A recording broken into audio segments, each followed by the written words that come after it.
Hello, welcome back to the channel. And now that the arc of attrition is out of the way and I got out of that fairly unscathed, all my focus is now on my next big challenge. Don't you find it strange that almost immediately after a really tough race, or a week after a tough race, as people start checking in with you, the inevitable question is, so what's next? And I kind of preempted that last year.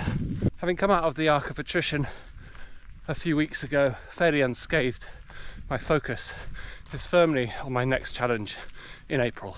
So what is it? What's next, I hear you ask? Well, just hold on a second. There's a lot of factors that go into what's next.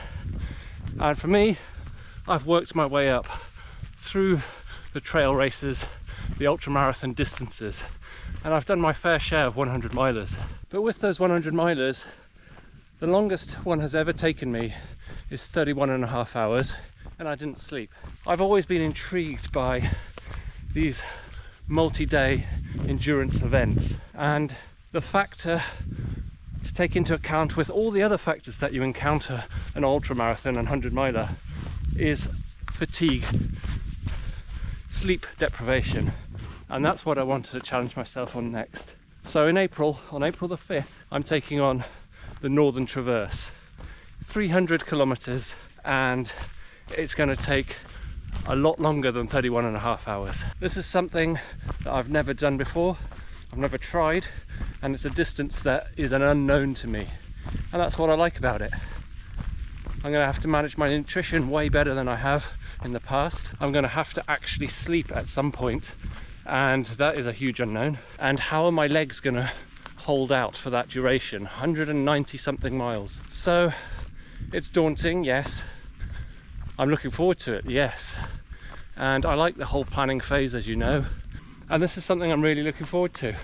It's going to be hard work, but I've got just under 7 weeks, I think, until the start line.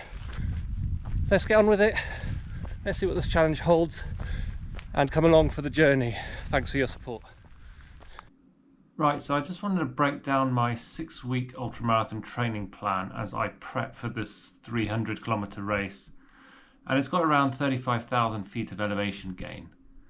This plan is designed to balance high mileage, elevation gain and race specific speed work, all while keeping me strong and hopefully injury free. So let's get into it.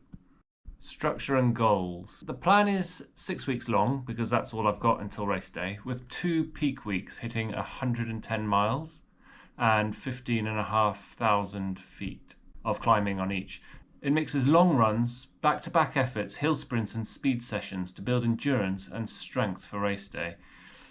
Weekly mileage ranges from 30 miles during my taper up to 110, as I just mentioned, in peak weeks. Key workouts include long runs and back-to-backs.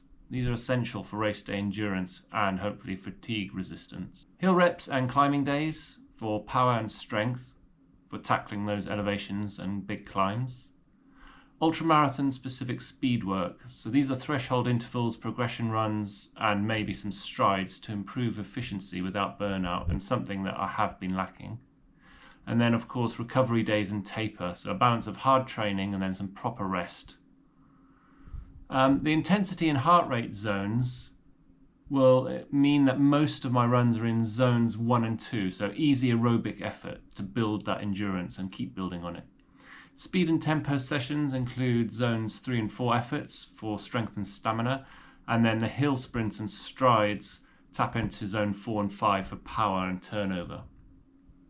This plan is all about gradual progression, building distance, adding elevation and sharpening speed while ensuring enough recovery to hopefully avoid burnout.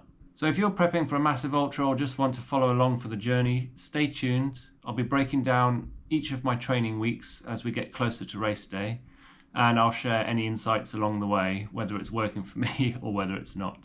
So let's get after it. Thanks for watching.